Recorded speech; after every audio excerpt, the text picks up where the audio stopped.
oh, I'm getting emotion. I don't know, guarded, weird, I don't know. I just found that really, really comforting. Like, this is harder than I thought it was going to be, and I've even got notes, God. Hello YouTube, and welcome back to my channel. I'm doing a very different kind of video today, and it's actually making me a little bit nervous, but I've been thinking about doing this video for a while now. I guess I really wanted to talk about this for a few reasons, and one, because although I've put out like one or two posts that have gone viral, but I've never really spoken about it.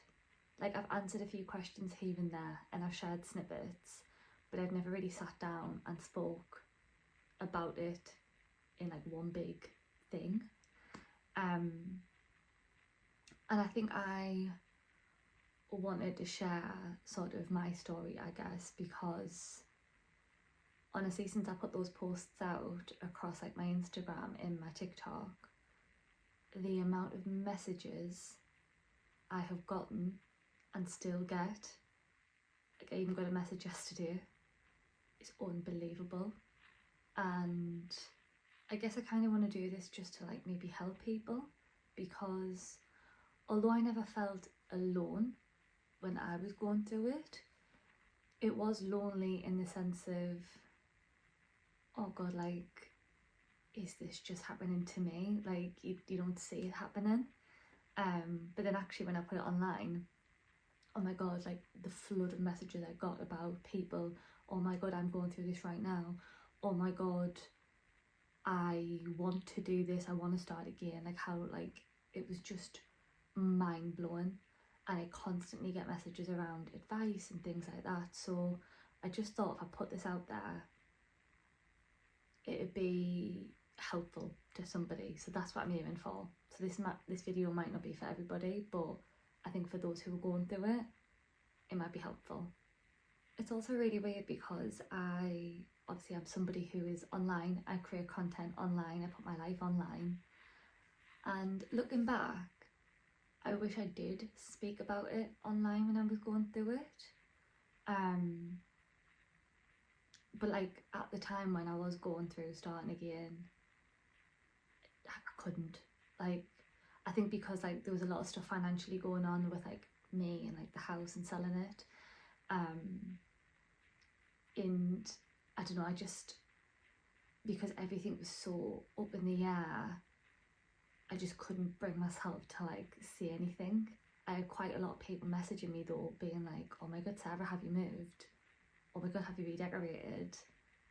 And I felt so bad because so many of you messaged me and I couldn't see anything. Not that I couldn't, it didn't feel right. And I think I just couldn't open up about it. But anyway, I wanted to put this out there now. Just like I say, I get loads of messages, and I kind of wish I had something like this back then, or like some advice or anything. I felt like I was the only person going through it, which is stupid, but you know. Anyway, so I am going to dive into it. I just want to say though that I know every single relationship is different. Everybody is different. I am not an expert. Like, I get loads of people asking me for advice, like helpful tips and tricks on how to get through it. Like, they ask me loads of questions, so I just thought I'd put it all in one video. And yeah, like I feel like I've never really talked about it either, not in one big thing anyway. So here we go.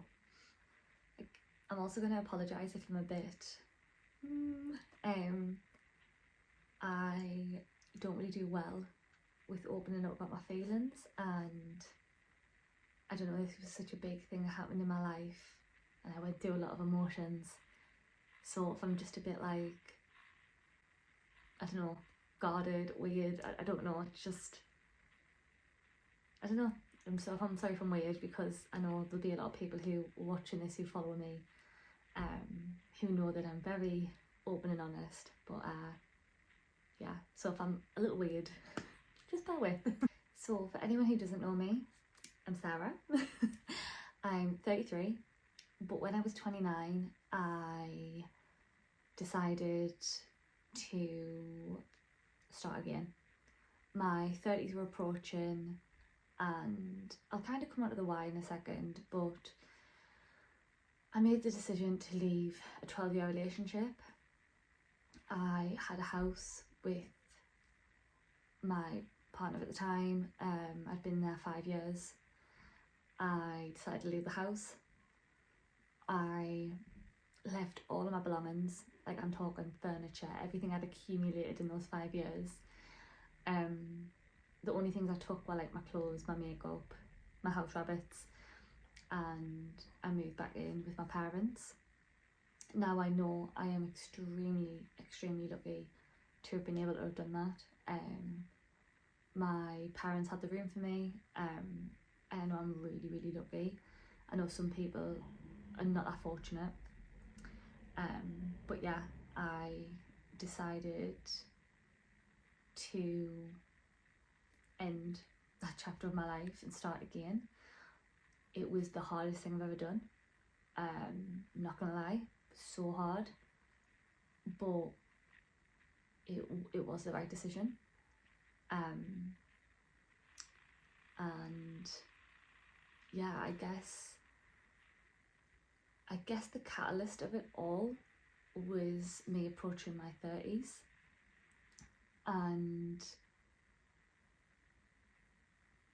COVID and lockdown really played into it.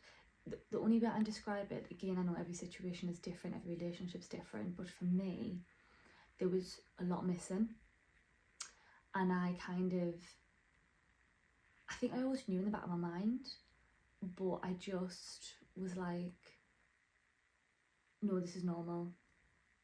It's fine. This is just our relationship. And I think I masked a lot of stuff. So for example, ask any of my friends, anyone who knew me knew I lived my life at 100 miles an hour. I was busy constantly. I was always seeing people. I was always going places. And like I blogged, I created content, and I used to fill my days keeping myself really busy, I think, to sort of hide the fact and the reality from myself.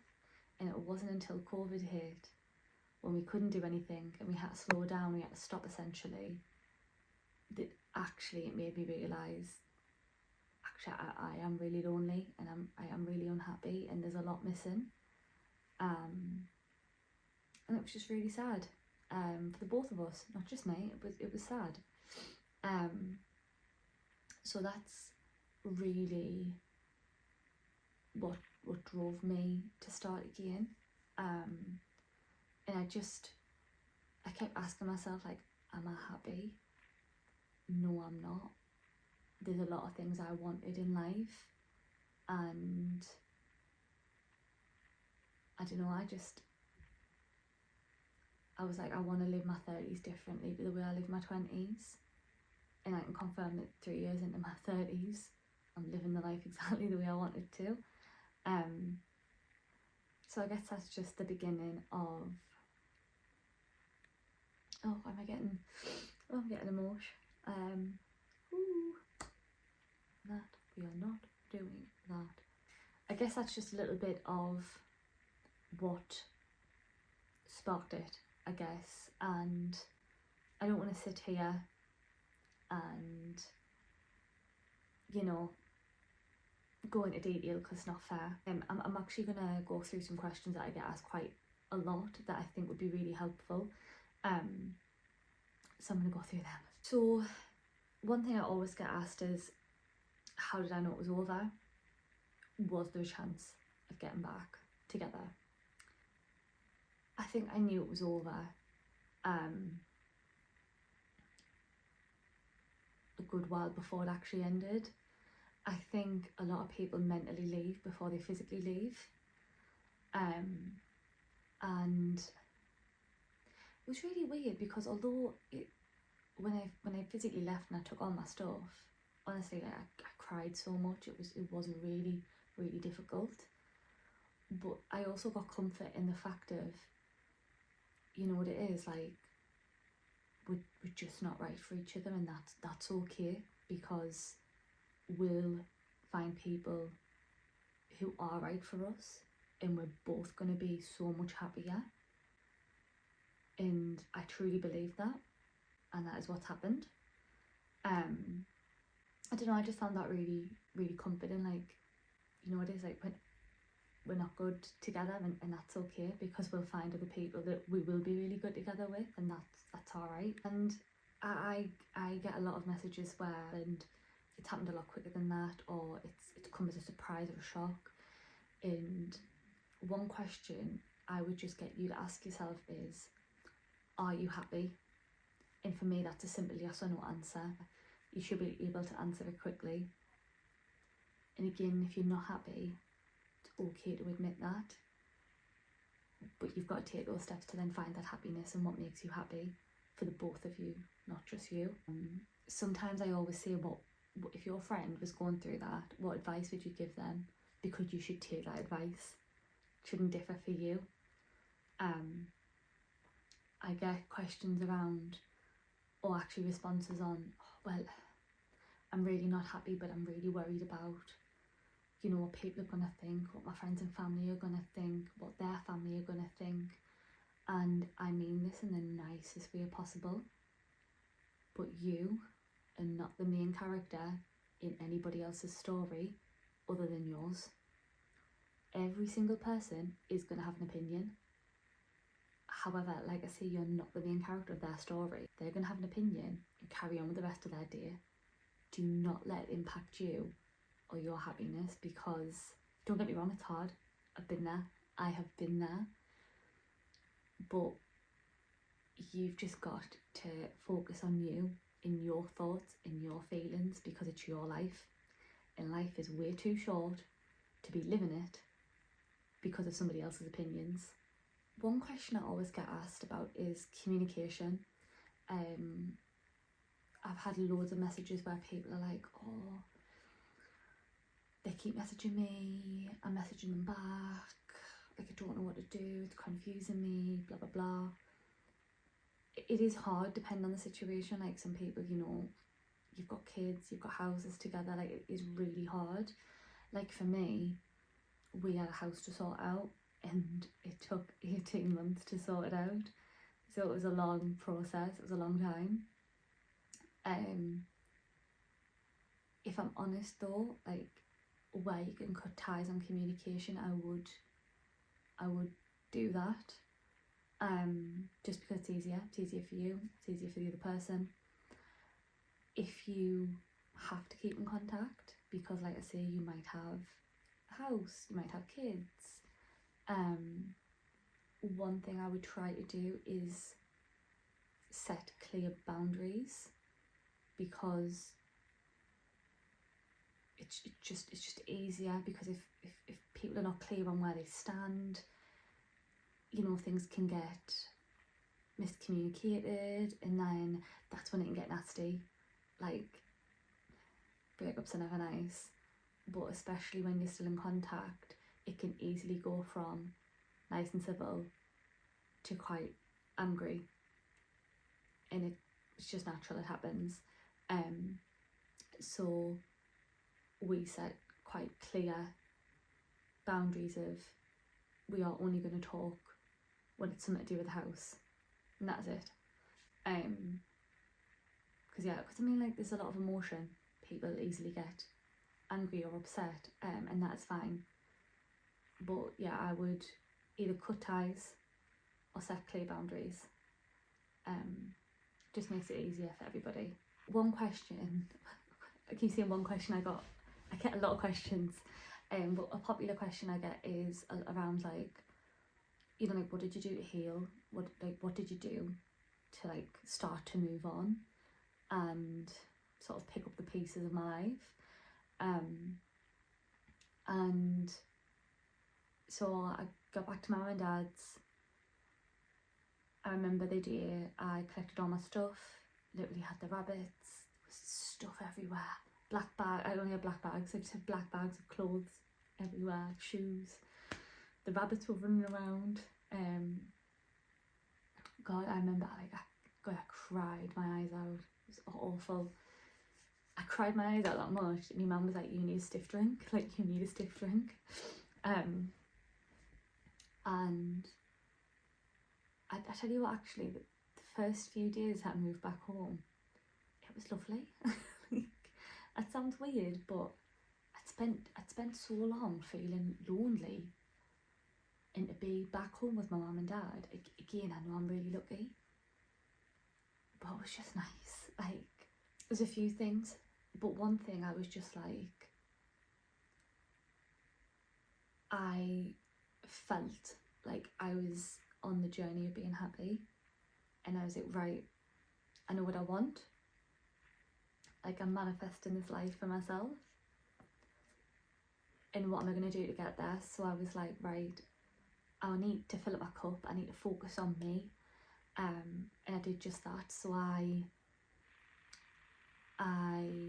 this is when I sort of took a step back from social media, because I couldn't really talk about it online.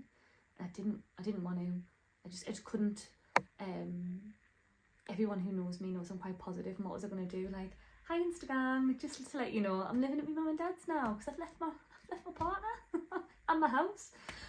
Oh God, like, it just, and then I didn't know how I was supposed to even breach that online. Like, anyway, so I started working out, not in a sense of like I went on a diet or anything like that. I just started working out for like my mental health. I took that time as like my time, blasted my tunes, got some movement in, whether that was like a run.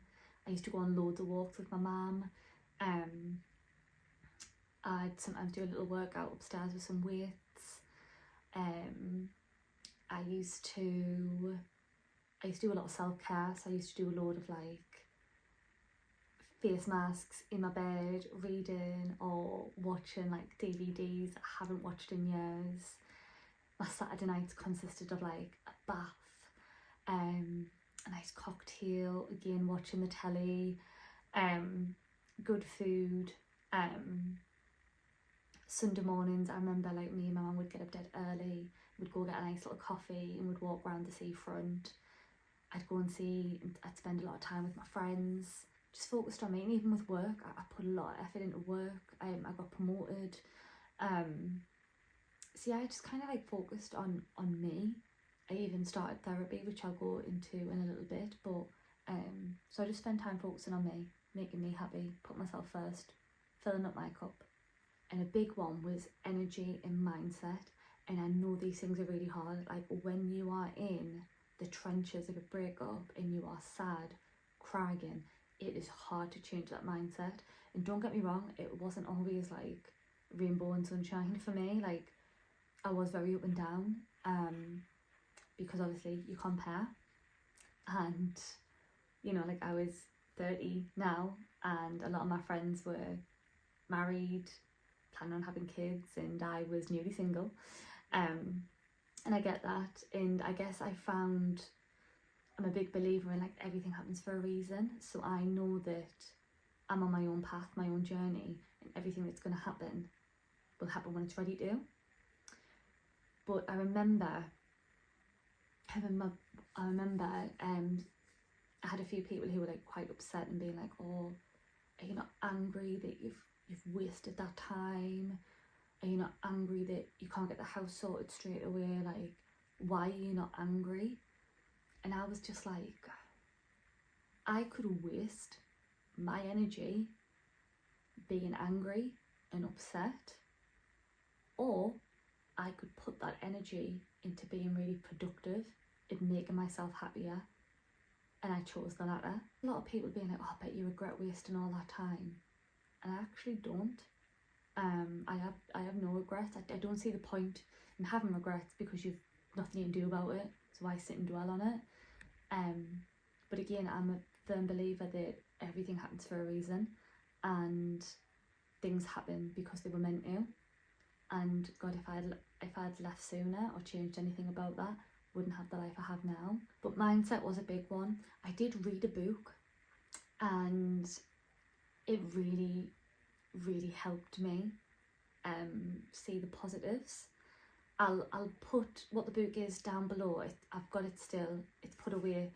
I can't remember. It's a Vic King one. I can't remember off the top of my head because I know there's a few, but I'll put it in there, and that really helped me just with mindset and positivity and manifesting what I wanted. That flows on nicely because I actually got a question the other day on TikTok, and it was like, oh Sarah, like how did you even begin to open yourself up to the idea of getting in another relationship and finding love again, like because this person is struggling with self-worth, and I can so relate to that. I moved out in like the end of April to back to my mum's, and I didn't even think about dating until the November. I guess I was just ready by that point. I'd done a lot of like self-healing, focusing on me, and I was ready to dabble with the idea of dating. I had an idea of what I wanted, I just didn't think it would happen so quickly. So for example, like yes, I knew I wanted a relationship, marriage, all that kind of vibes, but I was quite content in the idea of, I thought I was going to leave my mum and dad's and get like a cool little girl flat, take the rabbits with us, like live my weekends doing like yoga and brunching, and I was really happy and content in that idea, and that I'll find someone when I move out. Online dating, just my best bit of advice is do not settle. You know, you've just started again. We are not settling for anything other than what's making you happy. I had a few bad instances on those apps where some people were very not appropriate, aggressive, and I was just like, no, absolutely not. Like, I'm not standing for this. And I didn't, and neither should you. Like, if somebody's giving you a red flag ASAP, just say no, absolutely not. There's somebody else out there. Again, we're not settling. And I've had a lot of messages about like, I'm scared to be alone, I don't like being alone, or I'm going to be alone for the rest of my life. You're not going to be alone for the rest of your life, right? I know it might seem like that, but that's just not the case. But the one thing I say to those messages is, I knew I was going to be so much more happier alone than in a relationship that was making me feel not good enough and making me feel really sad. I would rather be alone. But whatever you manifest, keep aiming for it, don't settle. It will come to you. Everything happens for a reason, and what is meant for you will come, and I really do believe that. The whole opening up to the idea of love and being in a new relationship, there was a saying, is it something like, you don't realise you were in a wrong relationship until you're in the right relationship? I think it's something like that. I don't know, I didn't realise how closed off and how much self-worth issues maybe I had. Like, it was going so well, and I do this thing where I self-sabotage because I don't feel like I'm worthy, and that really came to light. Again, I know this is not for everybody, but I went to therapy. I had tried therapy. I went to a free session maybe 8 months before I actually went back to therapy. And I had a free session, it just wasn't for me. I went, cried my eyes out, hated it. I was just like, I don't want to talk about my feelings. But then when I was getting serious, I was like, oh, like, I don't know, I just knew that I wasn't processing feelings properly. So I went to therapy. I actually really liked it. It was hard at first, like, if you're not somebody who openly speaks to people in an open manner, like myself, I'm quite closed off. I did find it really hard at first, but then it got easier and easier, and I really recommend the lady I saw. She was great, and she really helped me understand how to process emotions, why I think the way I do, where my trauma stems from, which was very eye-opening. And I now know that where my trauma stems from and I know how it's interlinked through my life, and I notice it now, and I've really sort of helped myself navigate that. And again, I know therapy is not for everybody. I went private, and I know not everybody can do that. I know I'm very fortunate, but therapy really helped me. And I think, again, depending on your relationship, depending on your circumstances, depending on why it ended, and depending how you're feeling, it might be good for you to go and speak to somebody. Again, I'm not an expert. I just found it really helpful.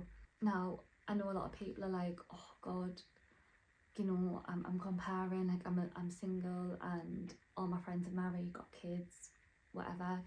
And it is hard not to compare. I compare to other people online all the time.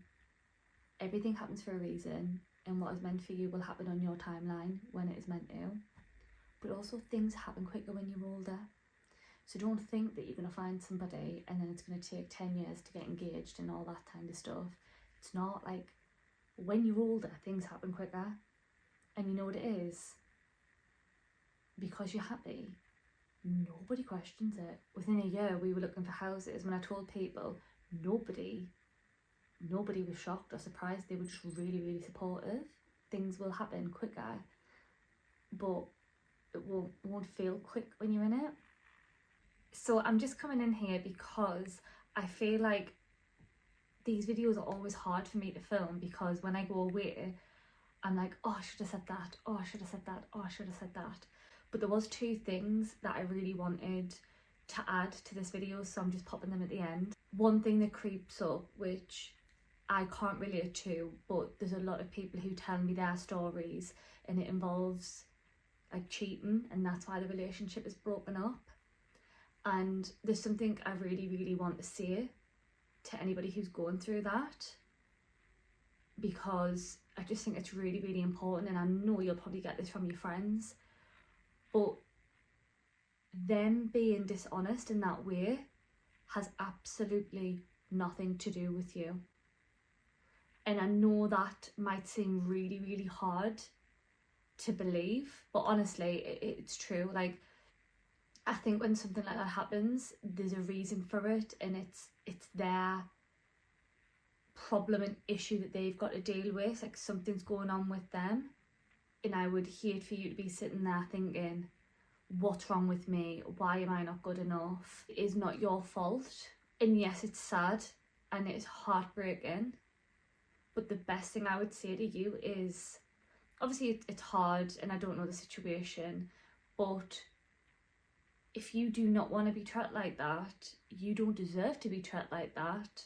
Don't stand for it. I think if you can find that positive mindset and that really positive energy of, you know what it is, if that's what they want to do, I'm going to let them crack on, and I'm going to go find somebody who treats me how I want to be treated, because they're out there. You've got to go find them. The best thing you can do is be like, I am a 10 out of 10. I deserve the very best, and I'm going to go get it, because I deserve it, and I deserve to be happy. And it's that energy and that positive mindset, which I know is really hard to get when you're in the trenches of it. But even like, if you just start making the steps to think like that, honestly, like, it's out there. There's also something else that I wanted to maybe like end it, is, but starting again doesn't have to be scary. It's actually quite like liberating. Like, you get to, one of the things I was really excited about is I get to live the life how I want it, and I can decide what my next steps are, and I can decide what I want. And I remember I had a few family members who were really upset for me. They were like, oh, I'm so sad for you, like, you've wasted all that time, and oh, like, you know, like, you're starting again, blah blah. And I remember actually saying to one person in particular, I was like, don't feel sad for me, like, I'm not crying. But this was after I'd collected all my stuff and I had cried. I was like, look, I'm done crying, like, don't feel sad for me, because I don't feel sad for me. Like, honestly, watch this space. I'm going to be the happiest I've ever been, and I'm going to have everything I want. But yeah, like, it doesn't always have to be doom and gloom. even though like it is hard. But again, it's that mindset and energy switch. Like if you're like, actually, you know what it is, I want more, I deserve more, and fuck it, I'm gonna go get it. It's not always a sad thing. I started again, and honestly, it has been the best chapter of my life. Like my 30s have been absolutely like unreal, and it's really sad because I get really emotional when I just think about how happy I am. And like it's not even about like the big stuff, like when I just think about like the little things that I now have that like I never even had. I just really hope that this was useful, because I know I get loads of questions, and if this can help just one person, it was worth putting out there. And if anyone has questions or anything to add, or you've got the comments down below, but please always know that like my DMs are open. What's actually really nice is I still get people messaging me. So I put a video out maybe a year and a bit ago on my Instagram when I moved in here about me starting again, and I got so many messages then of women and men going through the same thing. And I still to this day get messages from some of them updating me about where they are in their life right now. And honestly, just because they're happy, it makes me feel so happy. I know this was a bit of a different video. I hope it helps somebody. And like I say, if anyone's got anything to add or want to drop me a message, please do. Thank you again for all the support. And if you're not already subscribed, please subscribe. And yeah, I hope this really helps.